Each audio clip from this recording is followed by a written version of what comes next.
Good morning, students. Welcome to our channel Current Affair Updated. This is Devashish Awasthi. Okay, तो आज date है 23 अप्रैल की आज हम डेली करंट अफेयर डिस्कस करेंगे जो कि होने वाली है एमसीक्यू फॉर्मेट में। लेक्चर को एंड तक जरूर देखिएगा। दो तीन क्वेश्चन ऐसे हैं जो एग्जाम में डायरेक्टली आपसे पूछे जा सकते हैं। ओके, और मैं आपसे रिक्वेस्ट करूंगा वीडियो को लाइक जरूर करिए। बहुत मेहनत से हम आपके लिए ऐसे ही डेली करंट अफेयर्स के वीडियोस लाते रहें, तो एटलीस्ट आप वीडियो को लाइक जरूर करके जाइएगा। ओके, चलिए इस लेक्चर को स्टार्ट करते हैं। बट लेक्चर को स्टार्ट करने से पहले मैं एक मैसेज देना चाहता हूं, that is I strongly condemn the terror attack in Pahalgam, Jammu and Kashmir. Okay, condolence to those who have lost their loved once.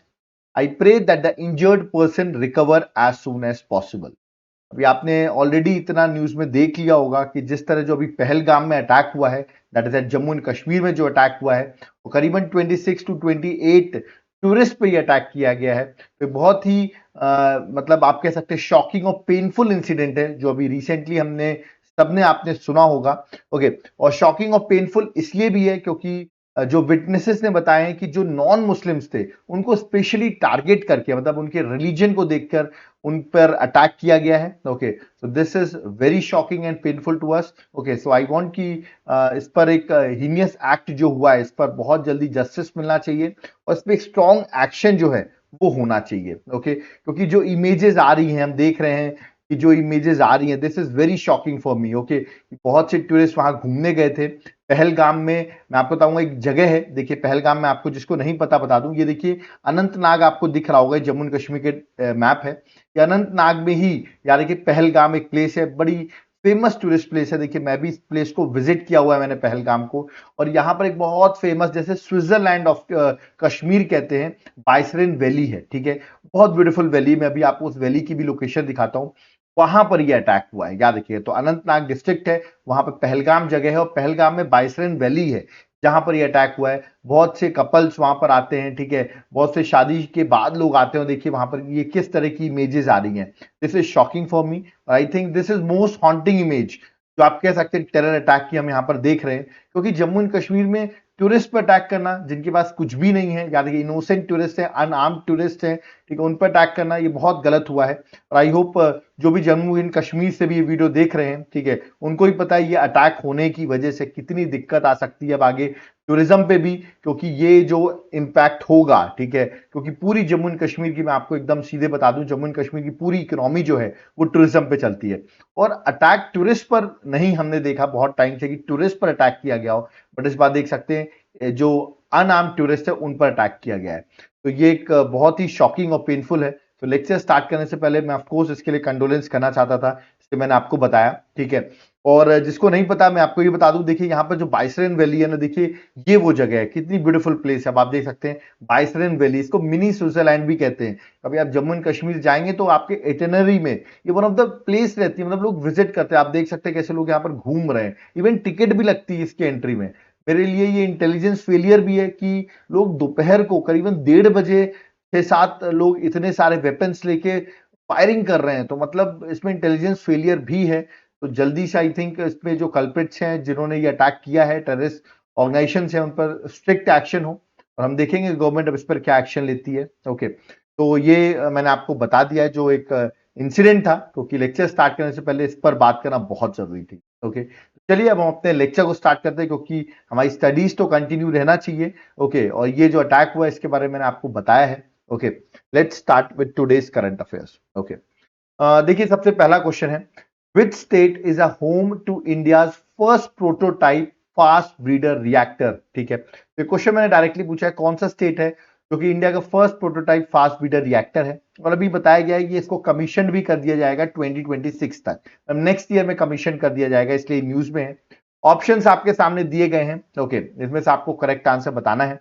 इसका करेक्ट आंसर जो है that is Tamil Nadu, that is option number B जो है तमिलनाडु है। अब आप सोचोगे ये प्रोटोटाइप फास्ट ब्रीडर रिएक्टर होते क्या हैं, ये भी मैं आपको बताता हूं। देखिए सबसे पहले करेक्ट आंसर तमिलनाडु है। ठीक है, तो आपको याद रखना है ये first prototype fast breeder reactor जो इसको कमीशन कर दिया जाएगा सितंबर 2026 तक। ओके, और ये फास्ट ब्रीडर रिएक्टर जो होते हैं, जो ट्रेडिशनल न्यूक्लियर रिएक्टर्स रहते हैं, और जो फास्ट ब्रीडर मैंने अभी आपको बताया रिएक्टर्स हैं, इसमें fast neutrons for energy generation, याद रखिए it uses fast neutrons for energy generation, और employs liquid sodium as a coolant instead of water. तो वाटर की जगह लिक्विड सोडियम यूज किया जाता है, ठीक है, एज अ कूलेंट। और फास्ट न्यूरॉन्स, ये याद रखिएगा, ये फास्ट न्यूरॉन्स को यूज करते हैं फॉर एनर्जी जनरेशन। और इसमें जो प्लूटोनियम और यूरेनियम बेस्ड यानी कि मिक्स्ड ऑक्साइड फ्यूल यूज किया जाता है, जिससे हाई एफिशिएंसी आती है पावर जनरेशन में। तो अब आपको याद रखना, इंडिया का पहला प्रोटोटाइप फास्ट ब्रीडर रिएक्टर जो है इसको कमीशन किया जा रहा है तमिलनाडु में। तमिलनाडु में आप देखो कलपक्कम न्यूक्लियर पावर प्लांट है, वहीं पर इसको कमीशन किया जा रहा है। तो एग्जाम पर्सपेक्टिव से आपको याद रखना है Tamil Nadu is the correct answer. Okay, चलिए नेक्स्ट क्वेश्चन में आते हैं, that is question number second. Crop, crop क्या है? Comprehensive remote sensing observation on crop progress, ये फुल फॉर्म है। Is a framework developed by which organisation? अब ये क्रॉप है क्या? Remote sensing observation on crop progress, इसके बारे में भी डिस्कस करूंगा। सबसे पहले मैंने पूछा ये इसको डेवलप किसने किया, किस ऑर्गेनाइजेशन ने इसको डेवलप किया है, और ये न्यूज में क्यों है, इसके बारे में भी हम डिस्कस करेंगे। देखिए, तो डेवलप किसने किया, ऑप्शंस आपके सामने हैं। द करेक्ट आंसर है that is national remote sensing centre, जो कि हैदराबाद में सिचुएटेड है, that is at Telangana. Okay, क्योंकि क्रॉप ने अभी मैं आपको पहले देखिए, इसका आंसर डी जो है वो करेक्ट आंसर है। देखिए, जो इसरो ने है उसे प्रिडिक्ट किया है दैट वीट प्रोडक्शन जो है from 8 major states will reach around, आप देख सकते हैं 122.724 मिलियन टन बाय 30 मार्च 2025, ठीक है। तो ये प्रिडिक्ट किया, ओके। और ये प्रिडिक्ट आप देख रहे हैं कैसे प्रिडिक्ट किया, ये एस्टिमेट आया है satellite based remote sensing technology के थ्रू, है ना, और जिसको इसरो का नेशनल रिमोट सेंसिंग सेंटर जो है उससे डेवलप किया है, और उसको कह रहे हैं, उस सिस्टम को हम क्या कह रहे हैं, दैट इज क्रॉप। तो क्रॉप क्या है आपको याद कर, नेशनल रिमोट सेंसिंग सेंटर ने इसको डेवलप किया है, और इसके थ्रू ही ये प्रिडिक्ट किया जा रहा है कितना वीट प्रोडक्शन हो सकता है। तो अभी न्यूज में है, आपको एग्जाम पर्सपेक्टिव से याद रखना है, ये क्रॉप जो एक सेमी ऑटोमेटेड स्केलेबल सिस्टम है, जो मॉनिटर करता है crop sowing, growth, harvesting real time पे, और आपको उसका डाटा प्रोवाइड करता है। ओके, और इसको डेवलप किसने किया, नेशनल रिमोट सेंसिंग सेंटर, जो कि हैदराबाद तेलंगाना पर बेस्ड है। ओके, चलिए आगे बढ़ते हैं, नेक्स्ट क्वेश्चन में आते हैं, that is question number third. INS Chennai that was recently seen in news, अभी न्यूज में था आईएनएस चेन्नई। मैंने पूछा is part of which class of Indian navy ship? Indian navy ship के आईएनएस चेन्नई जो है वो किसका पार्ट है, ये क्वेश्चन पूछा गया है। न्यूज में क्यों था ये भी मैं अभी डिस्कस करूंगा। तो देखिए, इसका करेक्ट आंसर है Kolkata class, that is option number B जो है करेक्ट आंसर है। देखिए, कोलकाता क्लास के अंदर मैं आपको बता दूं टोटल 3 शिप्स हैं, मैं तीनों के नाम बताता हूं। एक तो मैंने बता दिया आपको Indian navy ship, that is INS Chennai है, ठीक है। 2 अदर जो है वो एक आईएनएस कोलकाता है और एक आईएनएस कोची है, ठीक है। तो टोटल 3 है, उनमें से आईएनएस चेन्नई जो अभी न्यूज में थी, इसलिए न्यूज में थी क्योंकि आईएनएस चेन्नई और आईएनएस केसरी सक्सेसफुली अभी याद रखिएगा इन्होंने परफॉर्म किया, ड्रिल्स वगैरह हुई थी अफ्रीका इंडिया की मैरीटाइम एंगेजमेंट में, वहां पर ड्रिल्स परफॉर्म की थी, इसलिए आईएनएस चेन्नई न्यूज में थी, ठीक है। तो यार कि आईएनएस चेन्नई जो है सब पार्ट ऑफ कोलकाता क्लास, उसके बाद आईएनएस कोलकाता और कोची भी, क्योंकि 3 शिप्स हैं टोटल इस INS that is Kolkata class में। ओके, तो एग्जाम पर्सपेक्टिव आपको बेसिक यूज में न्यूज में याद रखना है कि INS Chennai based on Kolkata class. Okay, चलिए आगे बढ़ते हैं नेक्स्ट। और ये याद है कोलकाता क्लास भी देख सकते हैं, is a stealth guided missile destroyer, okay, under project 15A, ठीक है। और ये आईएनएस चेन्नई इसकी फाइनल शिप थी, 2 ऑलरेडी बन चुकी थी, आईएनएस कोलकाता कोची, और आईएनएस चेन्नई इसकी फाइनल शिप थी। ओके, चलिए नेक्स्ट क्वेश्चन में आते हैं, question number 4। Recently, who has been honored as Wisden leading cricketer of 2024 for their standout performance across format? सारे फॉर्मेट्स को मिला के विजडन लीडिंग क्रिकेटर्स ऑफ 2024 किसको ऑनर किया गया है? ऑप्शंस आपके सामने दिए गए हैं, आपको करेक्ट आंसर बताता हूं। देखिए, इमेज दिखाई देता हूं, ये है स्मृति मंदाना, आपने इनका इमेज भी देखे पहचान गए होंगे। ये है जसप्रीत बुमराह। तो करेक्ट आंसर ऑप्शन ए है जसप्रीत बुमराह और Smriti Mandhana is a correct answer. अभी रिसेंटली 22 अप्रैल को जसप्रीत बुमराह स्मृति मंदाना को ऑनर किया गया है Wisden leading cricketer for 2024 because they stand out performance across format. Okay, चलिए आगे बढ़ते हैं, नेक्स्ट क्वेश्चन में आते हैं। नेक्स्ट क्वेश्चन है question number 5। What is the main objective of SBI initiative to deploy Grahak Mitras at selected branches across the country? तो SBI ने अभी रिसेंटली ग्राहक मित्र लॉन्च किया है सेलेक्टेड ब्रांचेस में अक्रॉस द कंट्री। तो उसका मेन ऑब्जेक्टिव क्या है? देखिए, आपको पता होगा वैसे भी एसबीआई में कितनी ज्यादा भीड़ होती है, ठीक है, कितना ज्यादा वर्कलोड होता है। तो इस वर्कलोड को ही कम करने के लिए इसका जो सहायक ग्राहक मित्र है, ये एंकरेज करेंगे use of alternative banking channels and reduce overcrowding at branches. मतलब जो ब्रांचेस में ये इतना ओवर क्राउड होता है उसको रिड्यूस करने के लिए याद रखिए ग्राहक मित्र जो है वो इनिशिएटिव लॉन्च किया एसबीआई ने। इस इनिशिएटिव के अंदर क्या किया जाएगा, एसबीआई डिप्लॉय करेगा पर्सनल को, ठीक है, फ्रॉम इट्स सब्सिडरी, और वो ग्राहक मित्र जो रहेंगे वो कस्टमर्स को बताएंगे अल्टरनेटिव बैंकिंग चैनल, मतलब आपको बैंक आने की जरूरत नहीं है, आप व्हाट्सएप बैंकिंग यूज कर सकते हो, आप यूनो ऐप के थ्रू कर सकते हो, आप एटीएम्स के थ्रू ये चीजें कर सकते हो, इंस्टेड ऑफ कमिंग टू, मतलब आप देखते हैं छोटी छोटी चीजों के लिए आप बैंक पहुंच जाते हो, तो आप इन चीजों को यूज करें और वहां पर जिससे क्या हो, सेल्फ सर्विस ऑप्शंस जो हैं उनको यूज करें और बैंकिंग में भीड़ कम हो सके, तो उसके लिए पर्सनल डिप्लॉय किए जा रहे हैं, इनका नाम है ग्राहक मित्र। ओके, आगे बढ़ते हैं, नेक्स्ट क्वेश्चन में आते हैं, दैट इज क्वेश्चन नंबर 6। अच्छा, आप मुझे एक और बात बताइए, एसबीआई के अभी हेड कौन है? Who is the head of SBI? या आप मुझे बताइए कि अभी चेयरमैन एसबीआई के कौन है, कमेंट बॉक्स में मेंशन करके बताइए। Okay, next question number 6, who inaugurated गारिया बोरशा बोरन उत्सव 2025? तो गारिया बोरशो बोरन उत्सव 2025 जो है, इसको इनॉग्रेट किसने किया है? सबसे पहले ये फेस्टिवल बता दूं, बहुत इंपॉर्टेंट ट्राइबल फेस्टिवल है, और ये फेस्टिवल कहां सेलिब्रेट किया था? ये सेलिब्रेट किया था त्रिपुरा में। कहां पे किया था? त्रिपुरा में। और त्रिपुरा के सीएम कौन है? त्रिपुरा के सीएम है मनिक साहा। तो मनिक साहा ने ही इसको इनॉग्रेट किया है। करेक्ट आंसर ऑप्शन में बी है। ये ट्रेडिशनल फेस्टिवल है जहां पर सेलिब्रेट किया था कल्चर और tribal heritage of Tripura. Okay, तो कल्चर और ट्राइबल हेरिटेज जो त्रिपुरा की है उसको यहां पर याद रखिए, ट्रेडिशनल फेस्टिवल है। ओके, और इसको हमारे त्रिपुरा के सीएम मनिक साहा ने इनॉग्रेट किया है, तो एग्जाम पर्सपेक्टिव से आपको याद रखना है। ठीक है, चलिए नेक्स्ट क्वेश्चन में आते हैं। और ये याद रखिएगा, ये जो फेस्टिवल है सेलिब्रेट करता है कल्चर और ट्राइबल हेरिटेज, याद रखिएगा। ठीक है, चलिए next question number 6, what is the name of community radio station launched by Indian army in Himachal Pradesh Kinnaur district on 20 अप्रैल 2025? तो अभी 20 अप्रैल को हिमाचल प्रदेश में किन्नौर डिस्ट्रिक्ट में रेडियो स्टेशन लॉन्च किया गया है, कम्युनिटी रेडियो स्टेशन। मैंने पूछा उसका नाम क्या है, ऑप्शंस आपके सामने हैं। करेक्ट आंसर याद रखिएगा, that is voice of Kinnaur. तो सी जो है correct answer, voice of Kinnaur. और इसको लॉन्च किया गया आर्मी का ऑपरेशन सद्भावना इनिशिएटिव के अंदर। ये किन्नौर इनिशिएटिव, किन्नौर, ये जो वॉइस ऑफ किन्नौर है इसको लॉन्च किया गया है। ठीक है, और देखिए मैं आपको बता दूं, जो ऑपरेशन सद्भावना है इसका पर्पस है कि लोकल न्यूज डिलीवर करना, एजुकेशनल हेल्थ कंटेंट प्रोवाइड करना, रीजनल कल्चर को प्रमोट करना, ये है ऑपरेशन सद्भावना का इनिशिएटिव। उसी को देखते हुए ये एक याद रखिएगा आपको कम्युनिटी रेडियो स्टेशन लॉन्च किया गया, इसका नाम है वॉइस ऑफ किन्नौर। ओके, चलिए नेक्स्ट क्वेश्चन नंबर 7 में आते हैं। What percentage of safeguard duty was imposed by center on certain steel imports to protect the domestic industry? देखिए अब क्या है, आज के में स्टील जो हमारे लोकल बनता है, लोग लोकल स्टील बाय ना करके बाहर से इंपोर्ट करके जो स्टील आ रहा है उसको बाय कर रहे हैं। ठीक है, क्योंकि उनको सस्ता पड़ रहा है, तो वहां से वो उस स्टील को बाय कर रहे हैं, ना कि हमारे लोकल प्रोडक्ट्स को बाय कर रहे हैं।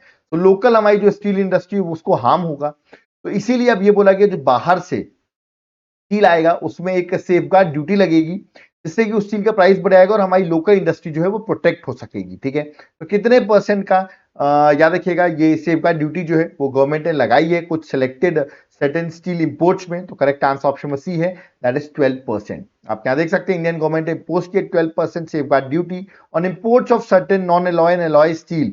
ठीक है, जिससे कि हमारी डोमेस्टिक स्टील इंडस्ट्री जो है उसको हम प्रोटेक्ट कर सके। ठीक है, चलिए नेक्स्ट क्वेश्चन में आते हैं, that is question number 8।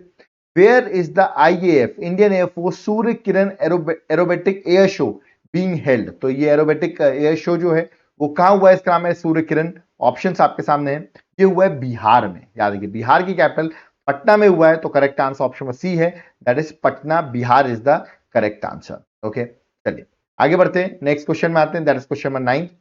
Which state has officially declared DPS Flamingo Lake as a conservation reserve? तो कंजर्वेशन रिजर्व डिक्लेयर किया गया है डीपीएस फ्लेमिंगो लेक को। तो मैंने पूछा ये किस स्टेट ने डिक्लेयर किया है, ऑप्शंस आपके सामने हैं। द करेक्ट आंसर जो है, ये कंजर्वेशन रिजर्व जो डिक्लेयर किया गया है ये किया है महाराष्ट्र ने। तो करेक्ट आंसर ऑप्शन में बी है। देखिए कंजर्वेशन रिजर्व की अगर मैं बात करूं तो इसको स्टेट गवर्नमेंट ही डिक्लेयर करती है under wild life protection act 1972। ठीक है, और ये जो कंजर्वेशन रिजर्व होते हैं यहाँ पर एक तरह की लोकल कम्युनिटीज जो होती हैं उसके कंजर्वेशन रिजर्व जिसको भी डिक्लेयर करते हैं उसके मैनेजमेंट और प्रोटेक्शन में बहुत इंपॉर्टेंट रोल प्ले करती है। ठीक है, और अभी रिसेंटली महाराष्ट्र की स्टेट वाइल्ड लाइफ बोर्ड ने ऑफिशियली डिक्लेयर किया है DPS flamingo lake as a conservation reserve. Okay, तो आपको ये एग्जाम पर्सपेक्टिव से याद रखना है। ठीक है, नेक्स्ट क्वेश्चन नंबर 10।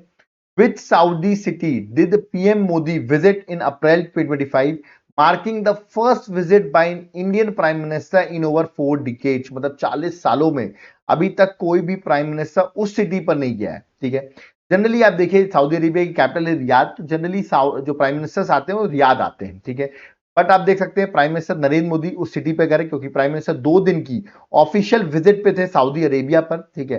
बट आपने देखा जब वो प्राइम मिनिस्टर पहुंचते हैं सऊदी अरेबिया, तो कौन सी ऐसी सिटी पे गए थे जो 40 साल बाद कोई प्रधानमंत्री जा रहा है? इससे पहले इंदिरा गांधी गई थी और उसका करेक्ट आंसर जिद्दा। तो प्राइम मिनिस्टर जिद्दा में लैंड किए थे, ठीक है। तो ये विजिट जो थी उनकी 2 डेज की विजिट थी।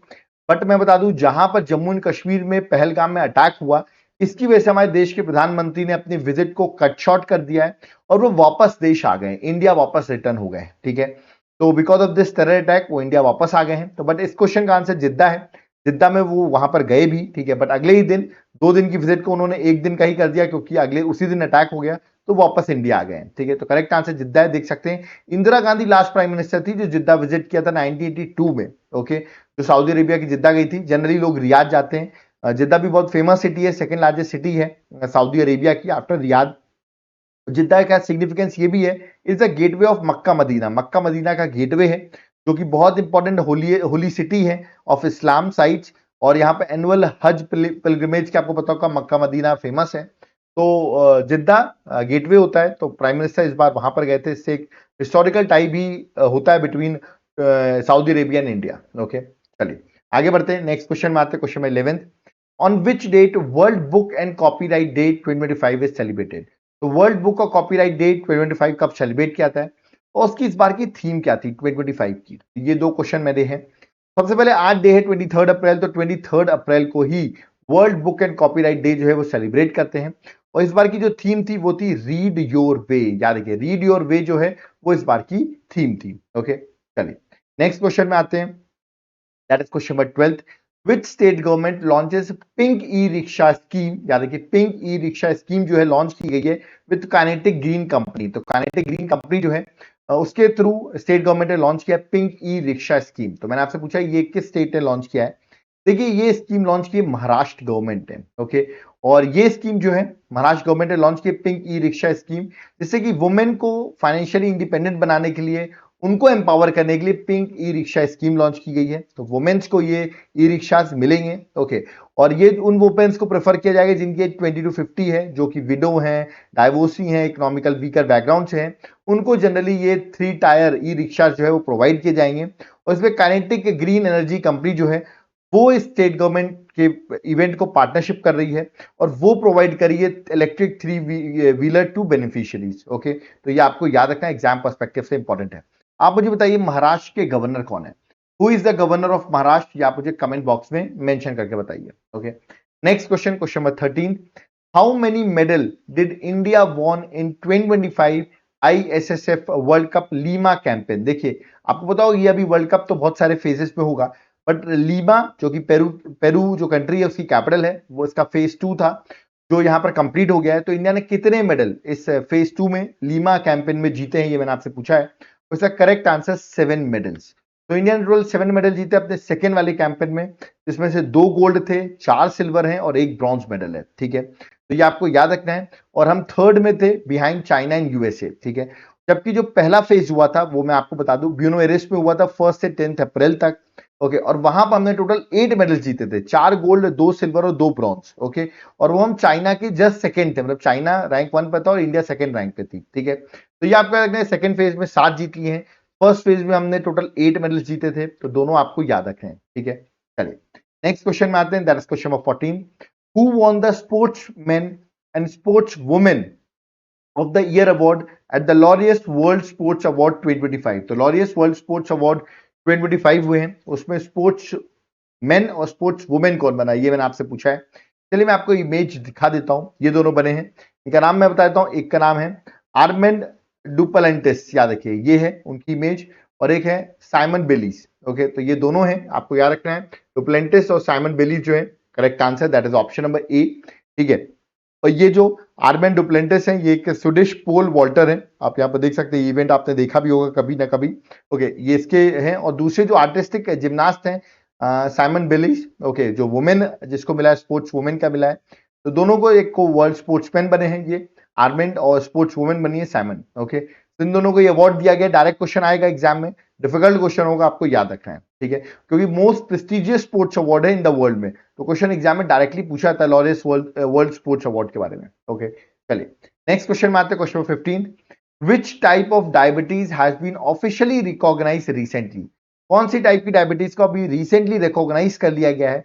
ऑप्शंस आपके सामने हैं, मैं डायरेक्टली करेक्ट आंसर बताऊंगा। करेक्ट आंसर है टाइप 5 डायबिटीज, तो सी जो है करेक्ट आंसर है। देखिए ये recently new type of diabetes है, टाइप 5 डायबिटीज, जिसको ऑफिशियली रिकॉग्नाइज किया गया है। ये जो डायबिटीज है it's not link with obesity, obesity से लिंक नहीं है ये, but to malnutrition, malnutrition से लिंक्ड है, मतलब माल न्यूट्रिशन की वजह से ये टाइप 5 डायबिटीज होता है, और इसको अब इंक्लूड कर दिया गया है, रिकॉग्नाइज कर दिया गया, तो बेटर ट्रीटमेंट हो सकता है patient suffering from diabetes type 5 diabetes. Okay, तो आपको एग्जाम पर्सपेक्टिव से याद रखना है, ठीक है। अब मैं आपको एक होमवर्क भी देता हूं, ठीक है, क्योंकि कुछ लोग मुझे बोलते हैं सर होमवर्क भी देते रहा करिए, तो ये लीजिए आपके लिए एक होमवर्क है। क्वेश्चन है, पोप फ्रांसिस जो है रिसेंटली उनकी डेथ हो गई एट द एज ऑफ 88, ठीक है, तो मैंने आपसे पूछा है कि वो किस कंट्री में बॉर्न हुए थे, ठीक है। ऑप्शंस आपके सामने, आपको बताना है पोप फ्रांसिस जो है वो किस कंट्री में बॉर्न हुए थे, इटली, ब्राजील, स्पेन या अर्जेंटीना। कमेंट बॉक्स में मुझे कमेंट करके बताइए, आपका होमवर्क क्वेश्चन है। ओके, तो आई होप आप लोग कमेंट बॉक्स में मुझे करेक्ट आंसर बताएंगे, ठीक है। तो आप सोच रहे होंगे सर ये 15 क्वेश्चंस आपने बता दिए हैं, क्या इससे एग्जाम निकल जाएगा?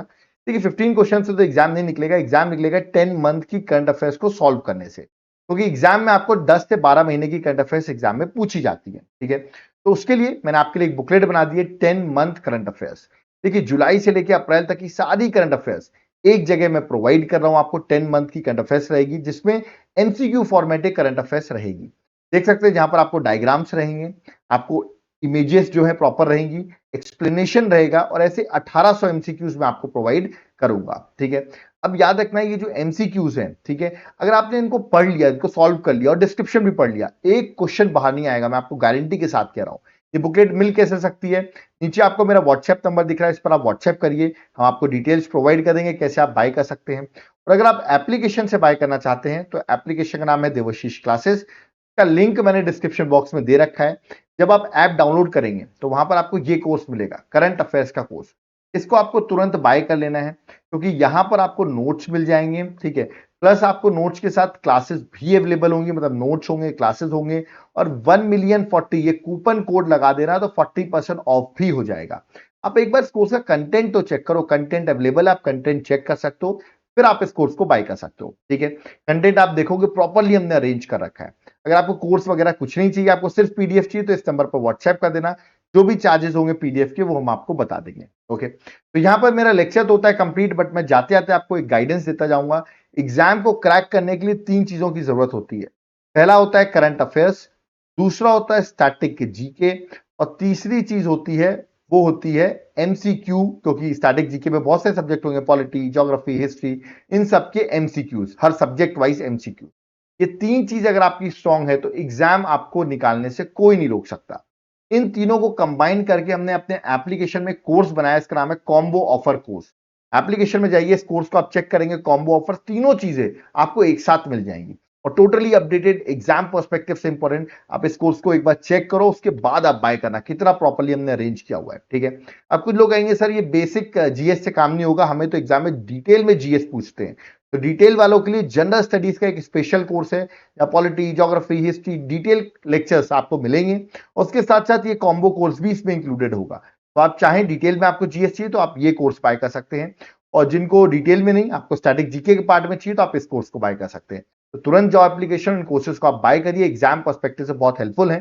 सिर्फ नोट्स चाहिए, कोर्स नहीं चाहिए, तो इस नंबर पर व्हाट्सएप करके भी आप बाय कर सकते हैं। ओके, तो यहां पर मेरा लेक्चर तो होता है कंप्लीट, मैं जाते जाते आपसे रिक्वेस्ट करूंगा वीडियो को लाइक जरूर करें, चैनल को सब्सक्राइब करके रखें, जिसमें आपको मैं फर्दर लेक्चर्स की डिटेल्स मिलते रहें, और प्लीज वीडियो को शेयर जरूर करिए। आज का वीडियो बहुत ज्यादा इंपॉर्टेंट है। देखिए आज मैं भी बहुत सैड हूं, उदास हूं, ये जो इंसिडेंट हुआ है मेरे को भी बहुत ज्यादा इंपैक्ट हुआ है, क्योंकि मेरे कुछ स्टूडेंट्स हैं जिनके फैमिली मेंबर्स की डेथ हो गई है, ठीक है, इस जम्मू एंड कश्मीर में जो पहलगाम में अटैक हुआ है उसकी वजह से। तो मेरा भी आज मन नहीं था लेक्चर बनाने का, बट मुझे ऐसा लगता है पढ़ाई जो है वो हमारी एक अलग चीज है, उसको हमको कंटिन्यू रखना चाहिए। ऑफ कोर्स हम सब गुस्से में हैं, सब बहुत सैड भी हैं, ये जो इवेंट हुआ है, आई होप आप लोग भी बहुत सैड होंगे, और अगर आप लोग भी सैड हैं तो जरूर कमेंट बॉक्स में मुझे मेंशन करके बताइएगा, मैं आपके कमेंट्स को जरूर रीड करूंगा।